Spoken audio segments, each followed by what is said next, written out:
हाँ, हेलो दोस्तों।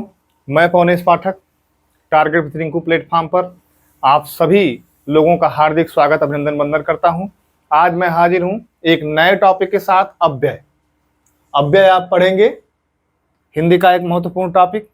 हमेशा पूछा जाता है अव्यय किसे कहते हैं। पहले आप इसको ध्यान दीजिए। अव्यय शब्द से ही अधिक स्पष्ट है। आधन व्यय, आधन व्यय अर्थात जिसका व्यय ना हो।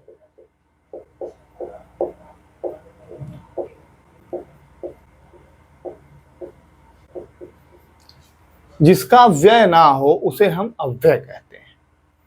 व्यय मतलब जो खर्च हो जाए, और जिसका व्यय ना हो उसको हम अव्यय कहते हैं। इसकी परिभाषा देखिए।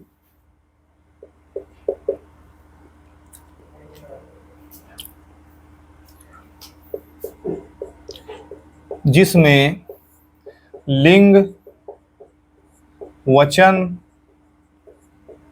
कारक में परिवर्तन होने के बाद भी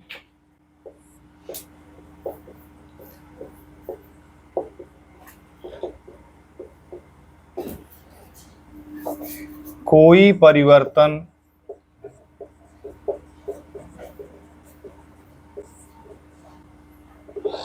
ना हो वह अव्यय कहलाता है।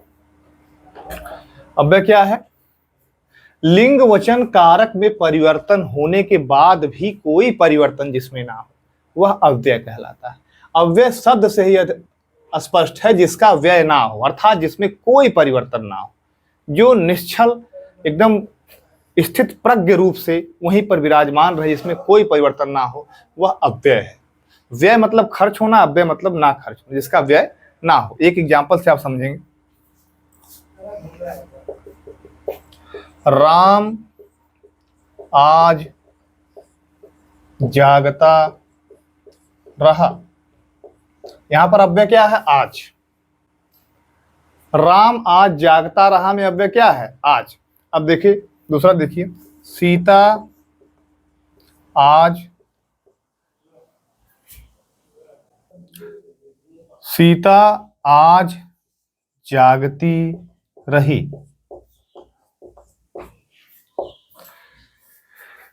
यहां पर भी आज अव्यय है। लड़के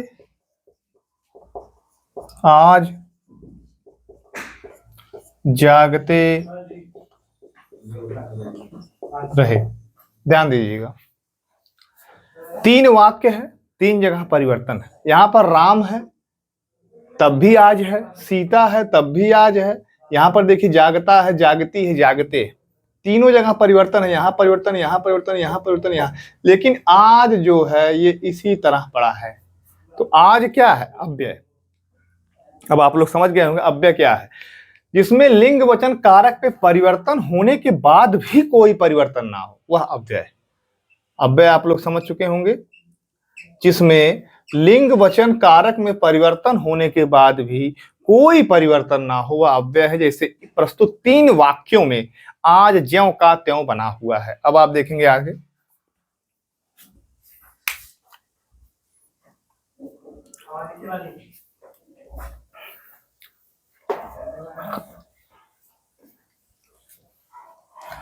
अव्यय के प्रकार।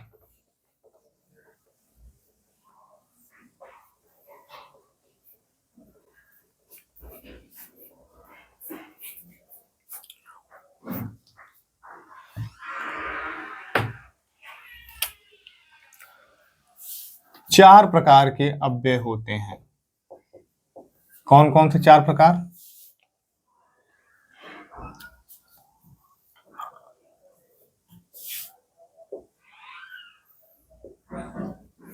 क्रिया विशेषण अव्यय,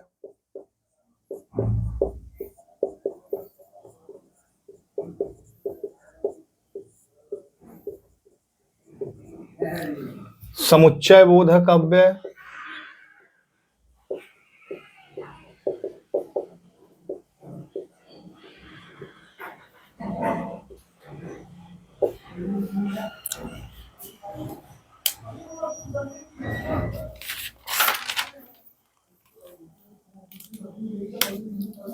संबंध बोधक अव्यय,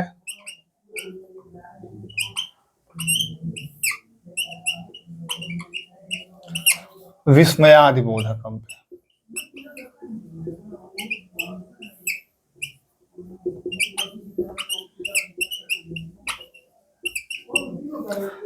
चार प्रकार के अव्यय होते हैं: क्रिया विशेषण अव्यय, समुच्चय बोधक अव्यय, संबंध बोधक अव्यय और विस्मयादि बोधक।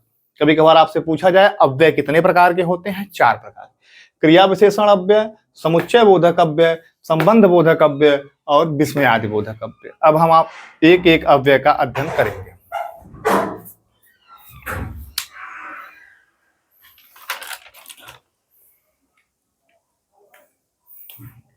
सबसे पहले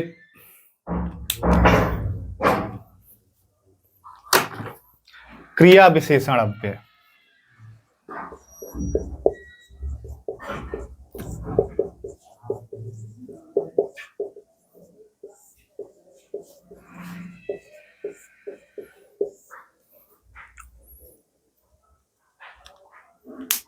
ऐसे अव्यय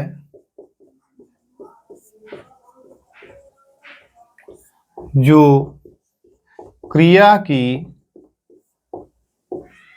विशेषता बताते हैं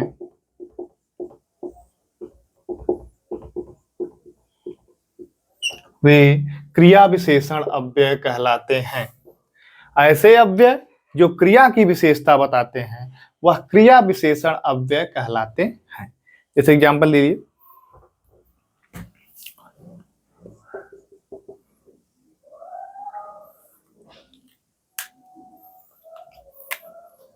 वह धीरे धीरे चलता है। सीता छत पर बैठी है। यहां पर ध्यान दीजिए आप, अव्यय क्या है? धीरे धीरे। चलना की विशेषता है क्रिया। ऐसे अव्यय जो क्रिया की विशेषता बताए, क्रिया की विशेषता बता रहा है धीरे धीरे। यहां पर क्या है? पर। कहां बैठी है? छत पर। अभी पूछा जाए वह कैसे चलता है, तो धीरे धीरे। अव्यय प्रश्न पूछने पे पता चलता है क्रिया विशेषण अव्यय क्या होता है। वह कैसे चलता है? वह धीरे धीरे चलता है। तो यहां पर अव्यय क्या हुआ? धीरे धीरे। सीता कहां पर बैठी है? छत पर बैठी है। ठीक, तो इसलिए यहां पर अव्यय क्या है? धीरे धीरे। यहां पर क्या है? पर। समझ में आया? ऐसे अव्यय जो क्रिया की विशेषता बताते हैं वह क्रिया विशेषण अव्यय कराते हैं। जैसे वह धीरे धीरे चलता है, इसमें धीरे धीरे है अव्यय है। सीता छत पर बैठी है, तो यहां पर अव्यय है। ठीक, आप इसको नोट कर लेंगे। हम अगले अव्यय पे चलते हैं।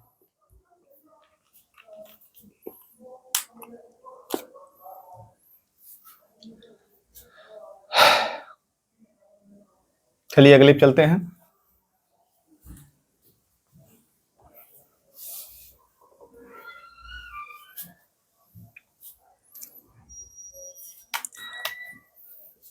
समुच्चय बोधक अव्यय।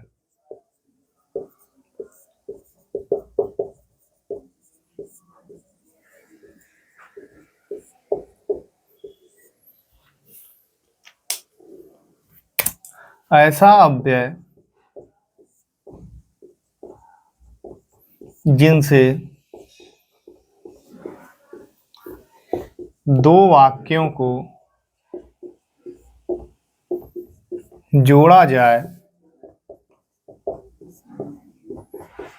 समुच्चय बोधक अव्यय कहलाता है।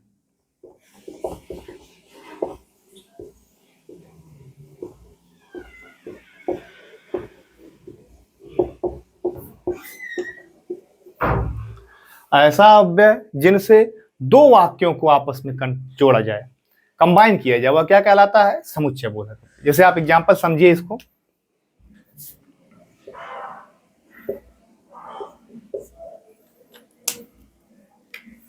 सीता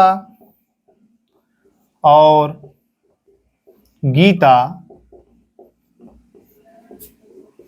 खेलने लगी। तो यहां पर अव्यय क्या है? और। और यहाँ पर अव्यय है। यह दो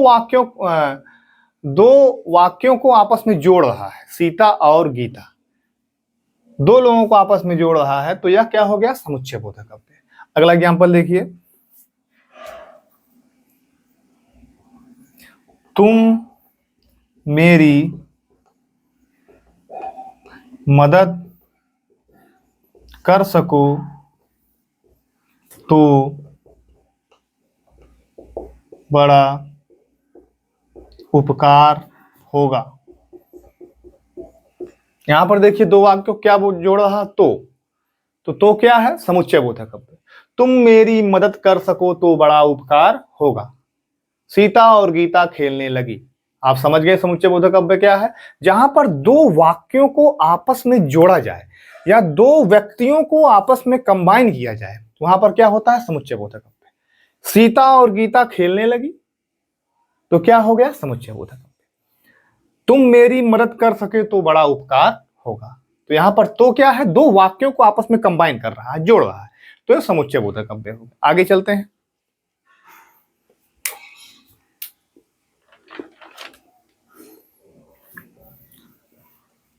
लिख लिए होंगे आप लोग, लिख लीजिए, मिटाते हैं, आगे चलते हैं। स्क्रीनशॉट ले लिया कीजिए ताकि क्लास जल्दी हो।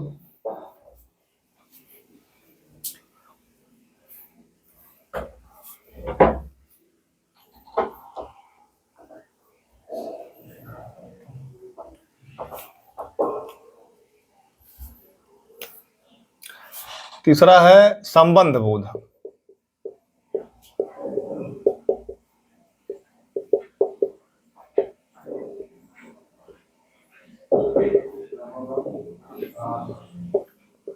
संबंध बोधक अव्यय वे शब्द जिनसे संज्ञा या सर्वनाम का संबंध दूसरे वाक्यों से जोड़ा जाए,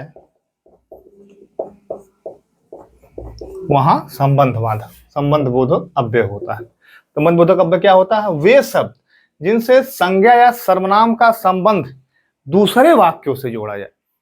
ध्यान से परिभाषा को पढ़िए, समझने का प्रयास कीजिए। वे शब्द जिनसे संज्ञा या सर्वनाम का संबंध दूसरे वाक्यों से जोड़ा जाए, वह संबंध बोधक अव्यय है। आप एग्जाम्पल देखिए,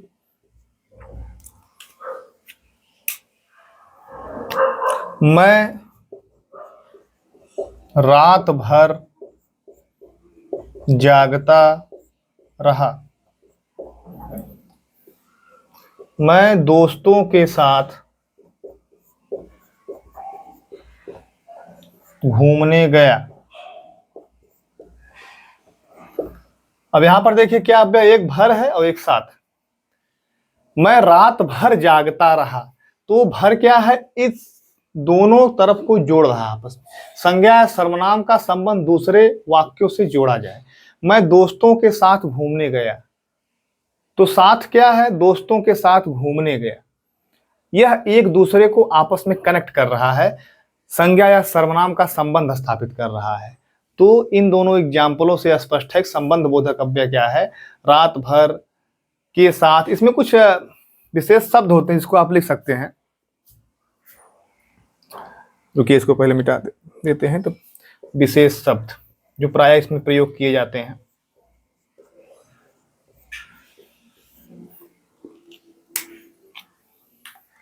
अनुकूल,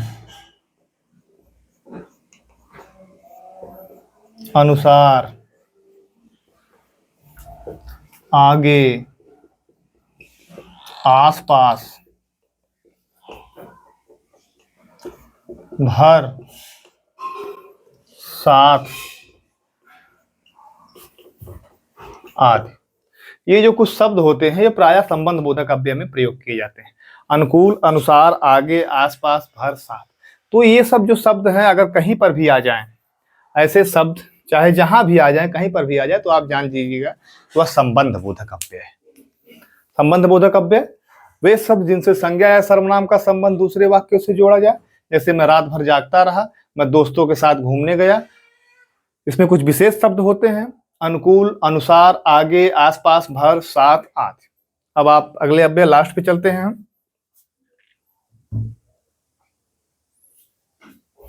आप इसको नोट कर चुके होंगे, स्क्रीनशॉट ले लीजिए। हम आगे चलते हैं, आगे चलते हैं दोस्तों।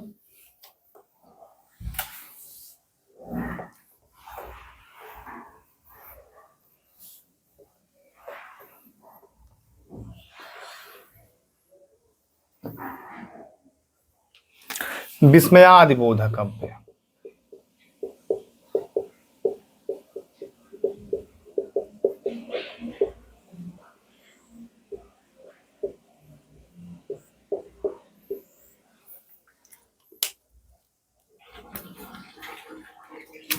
जिन शब्दों से विस्मय, घृणा, शोक, चेतावनी आदि प्रकट हो, वे विस्मयादिबोधक अव्यय कहलाते हैं। ऐसे शब्द जिनसे विस्मय, घृणा, शोक, चेतावनी आदि का ज्ञान हो या आदि प्रकट हो, वो विस्मयादिबोधक अव्यय कहलाते हैं। इसमें कुछ विशेष शब्द हैं जिसको आप ध्यान दीजिए। विशेष शब्द,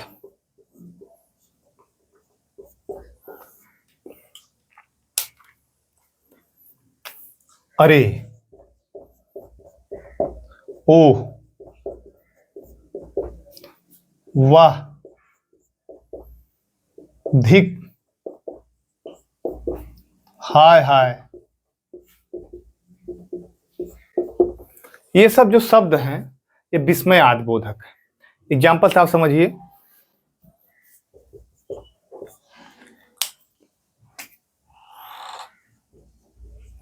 अरे क्या मिठाई है,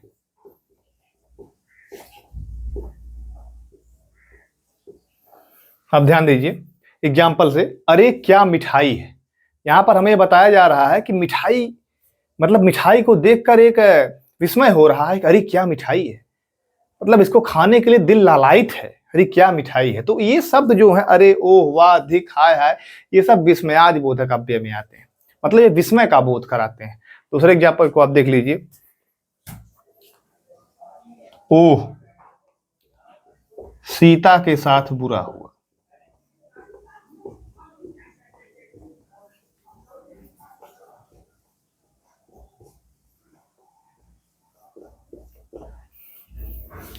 ओह, सीता के साथ बुरा हुआ।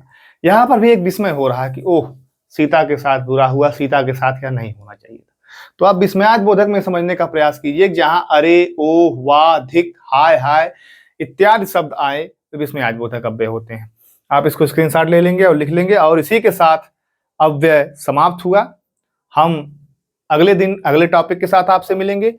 हम जो है यूपीपी और यूपीएसआई के लिए जितना भी हिंदी में आता है वो सब कुछ आपको बहुत अच्छे तरीके से पढ़ाएंगे। आप लोग बस पढ़ते रहिए और अपने जज्बा, अपने लक्ष्य, अपने जुनून के प्रति अपना हौसला बनाए रखिए। हौसलों से ही उड़ान होती है। अगर आप पहले ही सोच लेंगे हम नहीं होंगे तो आप नहीं हो पाएंगे। आप अपना जज्बा, हौसला बनाए रखिए।